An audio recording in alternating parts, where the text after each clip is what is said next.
Momento de hablar del subsidio, un tema que por supuesto no preocupa solo a los operadores de transporte urbano, sino también a todos nosotros como usuarios que venimos escuchando estas posturas respecto a que de no darse el subsidio, pues el pasaje tendría que pasar a 5, 6 soles. Ya hemos visto lo que ocurrió con esta paralización y ahora lo que queremos saber es ¿cuál es la visión desde un punto de vista más empresarial y macro? ¿Qué falta para que se otorgue este subsidio? Y estamos con David Hernández Salazar, director regional de Target, para hablar del tema. Ángel, ya está David con nosotros. David, bienvenido aquí a Exitosa.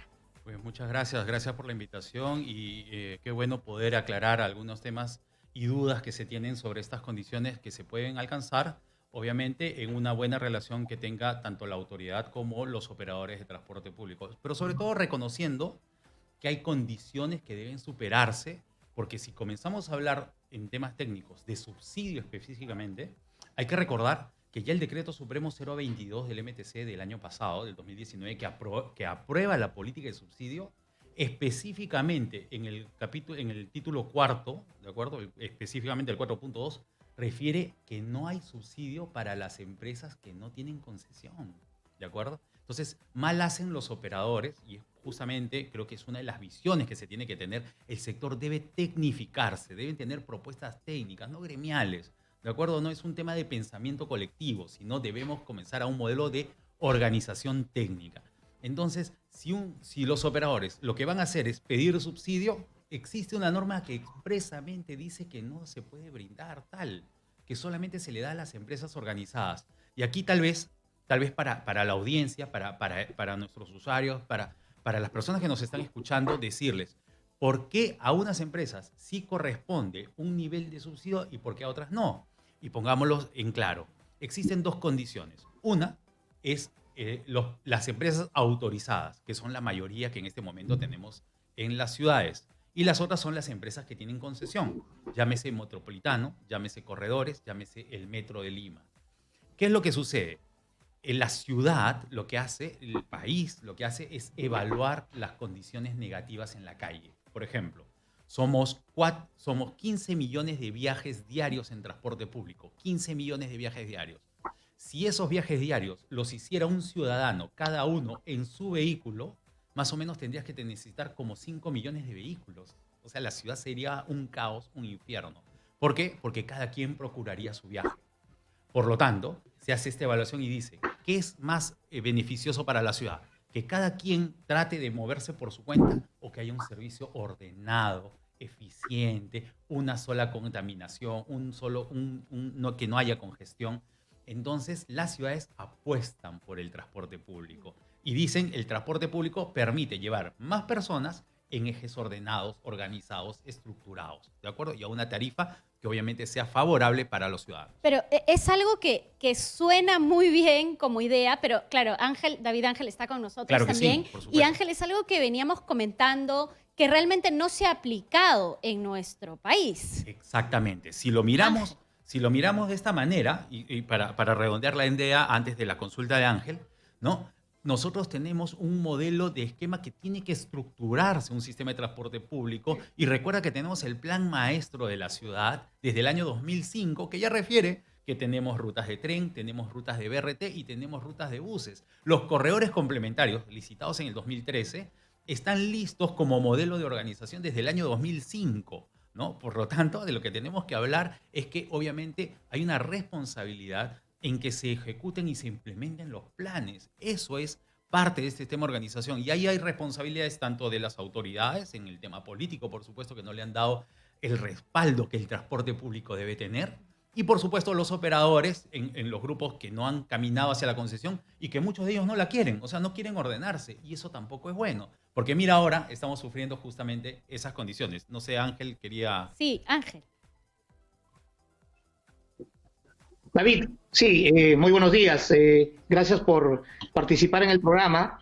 Y creo que es importante considerar lo que va sucediendo día a día, ¿no? O sea, una suerte de crítica de un sector que por qué sí el metropolitano y los corredores complementarios reciben una compensación o un subsidio de parte del Estado y por qué el resto del transporte urbano convencional no lo recibe, ¿no? Entonces, ¿qué es lo que pasa al respecto? Es importante que la gente y el transporte en general pueda entender, ¿no? Porque yo no creo que acá se trate de una disposición de parte del gobierno, digamos, de poder marginar a alguien o que sea un subsidio entregado de manera discriminatoria. Claro, no creo que eso esté ocurriendo. O sea, acá hay reglas de juego, hay un marco legal, ¿no? Y en todo caso, ¿cuáles son esos problemas que se tiene para que el transporte urbano convencional reciba un subsidio? Completamente de acuerdo. Claro que sí, Ángel. Sido tan igual como los corredores complementarios del metropolitano, David. Claro que sí. Entonces, enfocando como tú bien comentas, entonces el Estado hace una evaluación. ¿Qué es más eficiente? ¿Que cada quien viaje en su auto o que haya un servicio de transporte público? Perfecto. Servicio de transporte público es lo más lógico para tener desplazamientos eficientes. Y entonces, ¿qué sucede? Hay rutas de servicio de transporte público que son que son autorizadas, es decir, viene un transportista y dice: mira, yo veo que esta ruta no tiene cobertura, yo propongo servirla y entonces yo voy a poner mis carros y yo voy a darle servicio. Y la autoridad lo acepta. Eso es una autorización. Y obviamente, ese es el transporte urbano convencional, ¿no? Así es el transporte urbano convencional. Por lo tanto, como el Estado no ha intervenido absolutamente en nada, solamente que autoriza las condiciones de servicio y seguridad para el usuario, la tarifa es libre. Es decir, el usuario dice, la empresa dice, bueno, mira, yo moverme con tantos carros de tal sitio a tal sitio, le tengo que cobrar al pasajero 3 soles, 1 sol, 2 soles, la tarifa que establezca. Y es por eso que, no me dejarán mentir los usuarios y quienes nos están escuchando, cuando nos subimos a un bus, vemos un tarifario, ¿no es cierto?, que tiene que estar colocado en la ventana, justamente al costado de la puerta. Que a veces es difícil de entender, por claro, cierto. porque tiene 7 tarifas, ¿no es cierto? Directo, superdirecto, intermedio, urbano, intraurbano, ¿no? Entonces tiene 7 tarifas y entonces esas son las que se van cobrando a los usuarios. Perfecto. Entonces no ha intervenido el Estado y ahí la empresa pone su tarifa. Libre mercado, como... Además, no puede intervenir el Estado, David, porque ahí, digamos, la tarifa se maneja por la oferta y la demanda, ¿no es cierto? Libre mercado con condiciones en las cuales el Estado lo único que pide es que sí se cumplan condiciones de seguridad. ¿De acuerdo? Esa es la autorización. Cosa diferente es la concesión. Es decir, yo mido un espacio de demanda, veo que hay muchas personas que necesitan el servicio, organizo una red de servicio, planteo cómo deben ser brindados los servicios, los troncales, los alimentadores. Las condiciones de la concesión. Así, y por lo tanto, le exijo al quien la vaya a dar, le exijo que ponga una tarifa, ¿no es cierto?, que sea competitiva con lo que existe. ¿De acuerdo? Entonces, ahí donde el Estado interviene, donde pone condiciones y donde establece criterios de servicio que deben ser cumplidos, ese modelo de concesión se juntan en un contrato de concesión. Las empresas postulan a ver quiénes pueden brindar ese servicio, se comprometen a brindar el servicio y el Estado se compromete a darles un contrato que permita que esas condiciones se mantengan durante el periodo de concesión. 12 años en el caso del metropolitano, 10 años en el caso de los corredores. Ambos casos tienen posibilidad de expandirse en base a inversiones que los concesionarios hagan, pero entonces se establece una condición de respeto entre ambos. Mira qué diferente es un contrato de concesión con una autorización.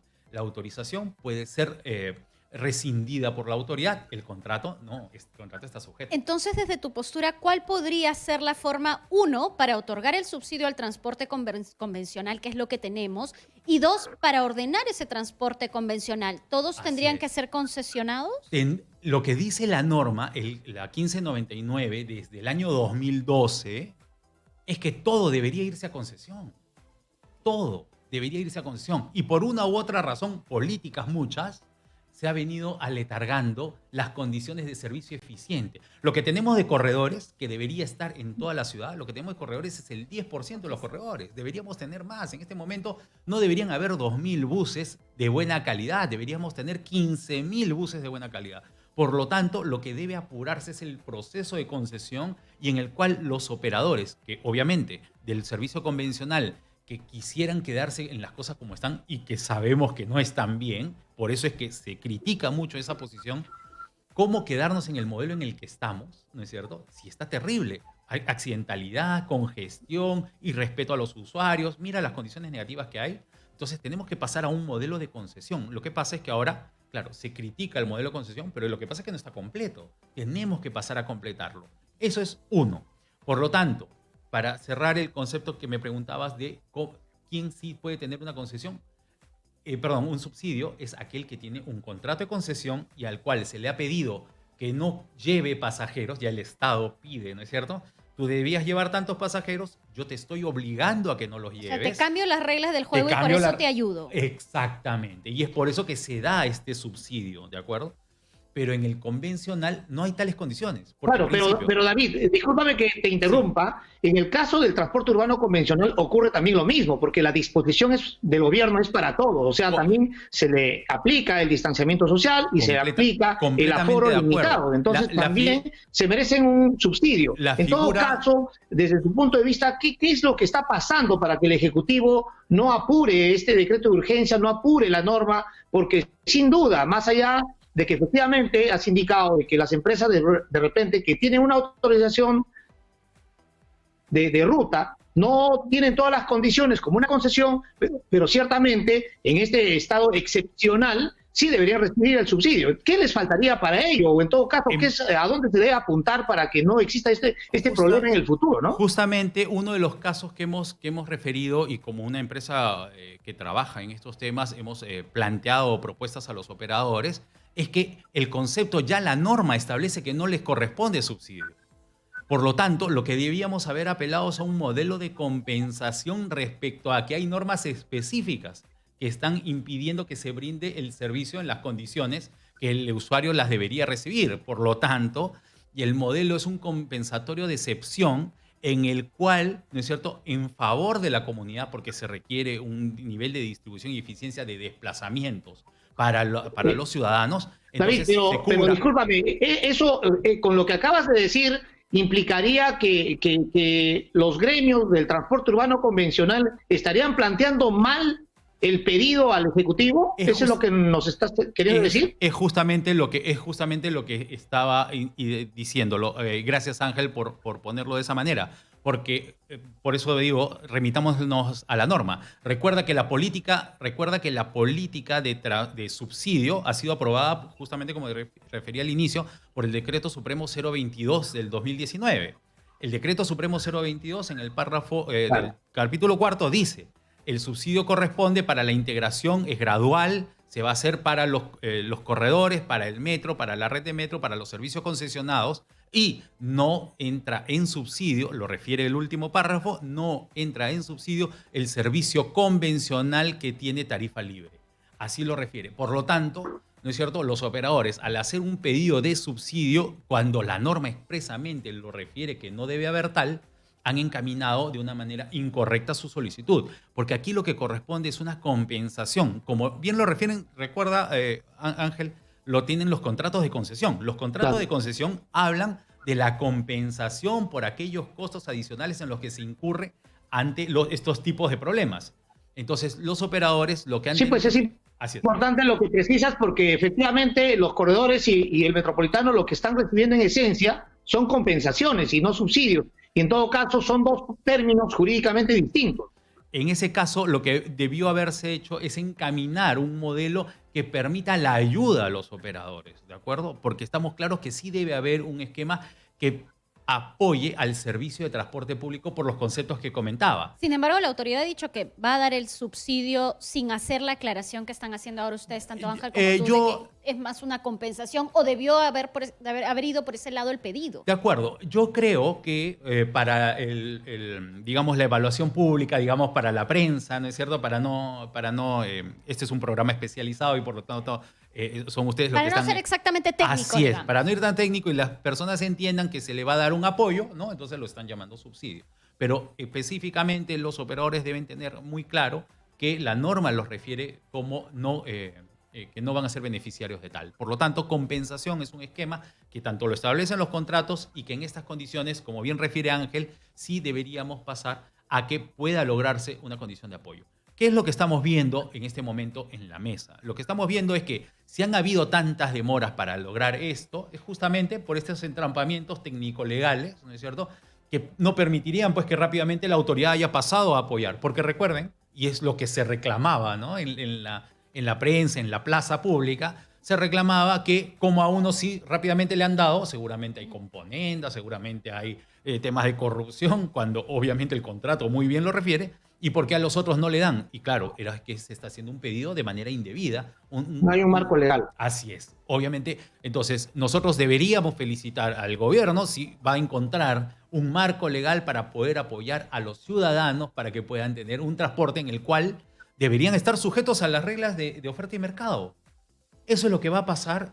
Ahora, David, en caso de que salga esta compensación o subsidio, finalmente, claro, en términos sencillos para que entienda el público, ¿qué es lo importante de aquí en adelante por parte de las empresas de transporte urbano convencional? Porque este subsidio, entre comillas, va a ser por un periodo corto. Claro. ¿Qué es lo que tendrían que hacer para que en esencia reciban el subsidio del que habla la norma que tú has referido y cumplan pues ellos las condiciones y no se esté en una posición suplicativa al Ejecutivo, sino en un ejercicio de hacer respetar un derecho? ¿Qué es lo que le falta a las empresas de transporte urbano convencional? ¿Qué es lo que se debe hacer? No solamente para que ellos reciban un subsidio, sino básicamente para que los usuarios tengan un servicio eficiente y de calidad en el transporte urbano.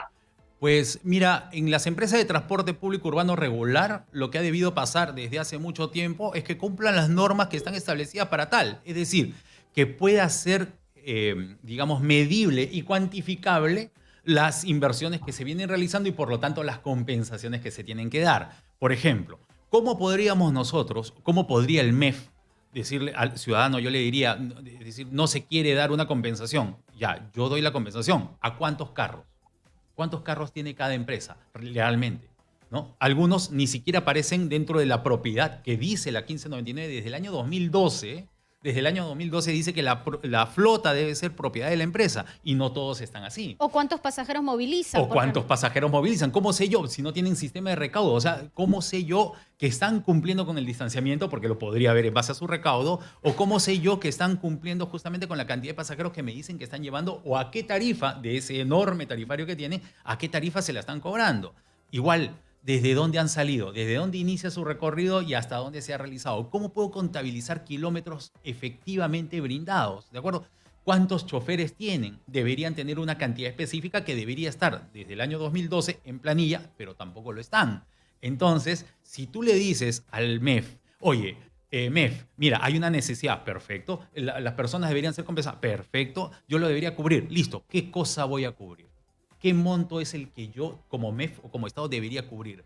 Comencemos a sacar números y esos números, lamentablemente, en algunas empresas sí lo tienen, por supuesto, porque han caminado, se han profesionalizado, han logrado condiciones, pero la gran mayoría, el gran grueso, se está manejando de manera informal bajo este modelo, ¿no es cierto?, afiliador.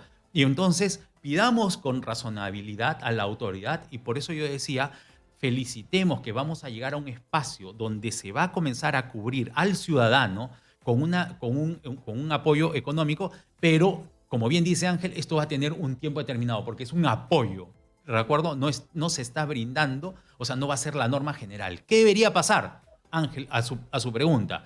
Deberíamos acelerar los procesos para que comiencen a cumplirse el ordenamiento del transporte público. Los corredores complementarios fueron concesionados, la parte que se pudo concesionar en el año 2013, comenzaron a iniciar operaciones en el 2014 y desde ahí no se ha vuelto a saber nada de ellos. Ya tenemos la ATU, ha entrado y está próxima a cumplir un año, ¿no es cierto? Ya cumplió un año de gestión la ATU, claro, han habido múltiples problemas, pero deberíamos caminar justamente a que el proceso se dé de manera mucho más pronta. Tenemos los estudios de concesión, deberíamos pasar a ellos. Y mira, siempre hay este problema de que, bueno, hay pocos que quieren ir a un modelo de concesión, pero en el transporte urbano convencional, que casi es un 85% en la ciudad, la mayoría pues quisiera tener una estabilidad jurídica a partir de tener una autorización por 10 años, ¿no? Como habla la norma, pero es una autorización. Tú como especialista, conocedor de estos temas, ¿qué opinión te merece al respecto? ¿Qué es mejor, una concesión o una autorización? ¿Qué es lo mejor para la ciudad y para los usuarios? Lo que mejor- realmente se otorguen autorizaciones por 10 años o todos deberían ir a un modelo de concesión o debería de repente ser un modelo mixto. ¿Cuál es su opinión al respecto? En principio, lo que es mejor para todos, para el ciudadano y para el transportista, porque míralo, hoy ya lo estamos viviendo, un transportista que no tiene concesión está rogando porque le compensen, cuando aquellos que están en concesión tranquilamente ya recibieron aquello que por contrato les corresponde. Por lo tanto, concesión es el modelo que debería existir. Claro, es el ideal. De lo que estamos a concesión, sí debe haber un esquema de transición, una transición que apoye al empresario peruano, al operador peruano, a que logre su mejora continua. ¿Cómo vamos a hablar de mejora del transporte, ¿no? Si yo dijera, voy a mejorar el transporte, claro, que vengan transportistas suecos y ya está, y tenemos un transporte de maravilla, ¿no? Y entonces todo va a ser fantástico y maravilloso como todo es en Europa. Solucionar las cosas es arreglarle las cosas a nuestros compatriotas. Entonces, la autoridad a quien le tiene que solucionar el problema es tanto al usuario como al transportista peruano. Y para poder lograr un esquema de transición deben darse condiciones. A mí, obviamente, debemos caminar a un modelo de concesión, pero debemos apoyar a la autoridad a que tenga la flexibilidad de poder ir logrando vía autorizaciones de cortos plazos, de muy cortos plazos, o contratos de concesión de muy corto plazo, a que pueda irse consolidando el sistema, es decir, completando la red que necesitamos para que tengamos servicios de calidad, pero también para que pueda irse consolidando los transportistas a quienes debemos darle la mano, porque, por favor, yo sí quisiera que las personas reflexionáramos sobre esto, ¿no? Muchas veces nos quejamos del transporte, decimos que el transporte está mal, pero el transporte ha estado en unas condiciones casi de abandono político. ¿De acuerdo? De abandono político. Los técnicos saben qué cosa hay que hacer, los transportistas saben qué cosa hay que hacer, no se ha podido ejecutar, no ha habido una mirada de continuidad de un proceso de crecimiento y por lo tanto sacarlo adelante necesita que le pongamos el hombro a la autoridad, permitiéndole flexibilidad para lograr el cambio y a los transportistas dándole los apoyos que necesitan para que participen de manera obviamente eficiente en la ciudad.